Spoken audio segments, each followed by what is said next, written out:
Kalaupun ulus ini terbuat dari kain, namun sesuai adat Batak, ini urusan minta ke Tuhan itu ya kita sama-sama berdoa. Kiranya anak kita ini cepat diberkati Tuhan, Amin. dapat ngomongan. Itu harapan kita. Jadi tuk songoni pe nabu terpaksa nami dipertikinon las marwani layak. Tunggu dengan si layon. Itu. Jadi yang pasti doa kami untuk layak panjang umur, sehat selalu, untuk boleh memberikan nasihat kepada menantu kami, anak bapak. Baik ma, pada nami. Gawe, kita coba yang dari Manado ya. Ido urjoto kali ini kau jatuh. Kali aku Nino.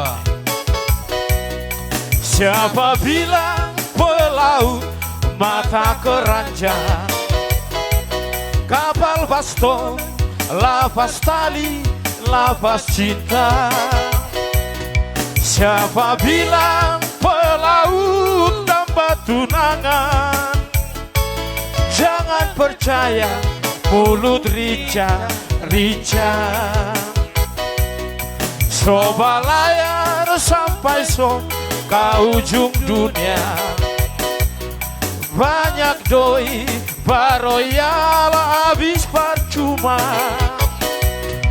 Dorang bilang pelaut obral cinta, dompet so kosong baru ingat rumah. Jamu kan langsung hidup. Ya, firma poki bal pasalongan. Firma todi luju mah pangomongan. Mati Yang tuh. artinya diberkati Tuhan lah selalu. Mana jangan ape sumpah, mana jangan ape cinta. So semua kita be punya anak so minta. Kita balik anak so lain, kita balik anak so gain. Jika kanan payah con Dios cari lain. Jika kanan payah